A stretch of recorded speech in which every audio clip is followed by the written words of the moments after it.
అంటారు కదా, రేపొద్దున మరి అదే పేద ప్రజల్లోకి వెళ్ళడానికి మరి ఎందుకు సెక్యూరిటీ?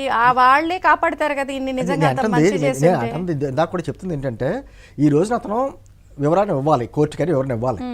గత 5 సంవత్సరాలు నాది రెడ్డి రాజుల స్వర్ణయుగం, పేదలందరూ మిలియనర్లు అయిపోయారు, సంతోషంలో ఆర్థికంగా దేశ ఆర్థిక పరిస్థితి కంటే మా రాష్ట్ర ఆర్థిక పరిస్థితి అద్భుతంగా సాగింది, ప్రజలంతా ఎంతో హాయిగా ఉన్నారని చెప్పేసి వారి పత్రిక వారి ఛానల్ అంతా విపరీతమైనటువంటి హైప్ క్రియేట్ చేస్తున్నారు కదా. ఇప్పుడు ప్రజల వల్ల నీకు ఎటువంటి థ్రెట్ లేదు.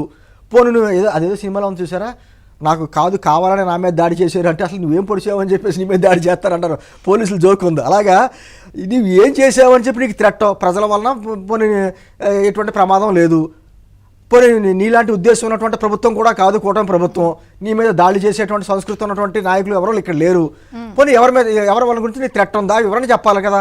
ఈరోజు వాళ్ళు పేపర్లో కూడా రాశారండి, కూటమి ప్రభుత్వం వల్ల నాకు ప్రమాదం ఉంది, నాకు సెక్యూరిటీ తగ్గించేస్తున్నారు, నాకు ఇద్దరు మనుషులనే ఇస్తున్నారు, మామూలు మంత్రులకు ఇచ్చినటువంటి సెక్యూరిటీ కూడా నాకు ఇవ్వట్లేదని చెప్పేసి వాళ్ళ పేపర్లో రాసుకుంటున్నారు.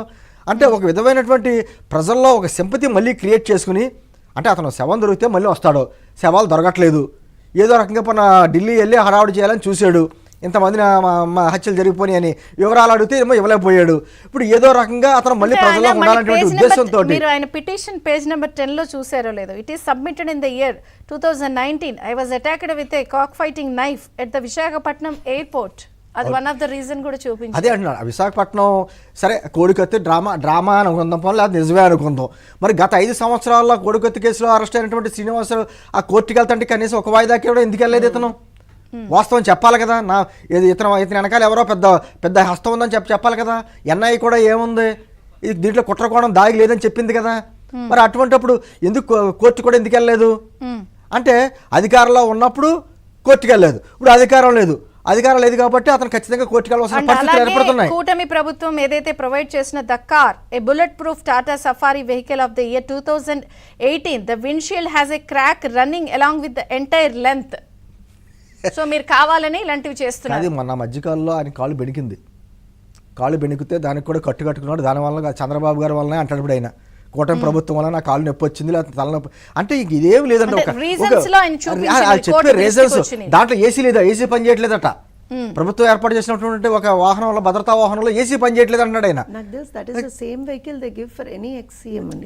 బట్ ఆయన మెన్షన్ చేసింది బుల్లెట్ ప్రూఫ్ వెహికల్ ఇచ్చిన దాంట్లో విండ్షీల్డ్ క్రాక్ అయి ఉన్నది పంపించారు. ఖచ్చితంగా ఇప్పుడు ఆయన చెప్పిన రీజన్స్ ఏవో ఉన్నాయో దానికి కోర్టులో అడిగిన వెంటనే కోర్టు ఓకే అంది కదా, వివరాలు అడుగుతుంది. గత 5 సంవత్సరాలు ముఖ్యమంత్రిగా ఉన్నప్పుడు నువ్వు ఎందుకు భయపడ్డావు? సరే ఇప్పుడు మా ముఖ్యమంత్రి స్థాయిలో అడుగుతున్నామంటే నీకు ఎవరి వలన థ్రెట్ ఉంది? ఈ క్వశ్చన్స్ రేజ్ అవుతాయి కదండి.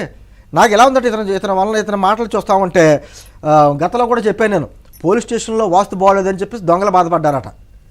పోలీస్ స్టేషన్లో వాస్తు బాగోలేదని దొంగలు బాధపడితే ఎలా ఉంటుందో, జగన్మోహన్ రెడ్డి గారు నాకు ప్రమాదం ఉందని చెప్పేసి అది కూడా కూటమి ప్రభుత్వం నింద వేసి ఏదో సెంటిమెంట్ క్రియేట్ చేసి మళ్ళీ ప్రజల్లోకి వెళ్ళడానికి ఏదో రకమైనటువంటి ఒక విధమైనటువంటి క్రియేట్ చేస్తున్నాడు చూసారా. అతను ఉన్నదే తాడేపల్లి ప్యాలెస్లో తక్కువ, గత 5 సంవత్సరాల్లో పెట్టలేదు. ఈ 50 రోజుల్లో 5 ప్రెస్ మీట్లు పెట్టాడు ఆయన. గత 5 సంవత్సరాల్లో 3 ప్రెస్ మీట్లు పెట్టాడు. అధికారం కోల్పోయాక ప్రెస్ మీట్లు పెడుతున్నాడు, అది కూడా ఏదో పాపం చదువుకుని రాసుకుంటూ వస్తున్నాడు. ఇతనికి ఎవరు సలహాలు ఇస్తున్నారో, ఇంకా సలహాదారులు ఎవరు ఉన్నారో తెలియదు. కానీ అంటే ప్రజలు ఏమనుకుంటారో, ప్రజలు ఒక నవ్వుకుంటారు కదా అని చేసే కార్యక్రమం వలన నాకు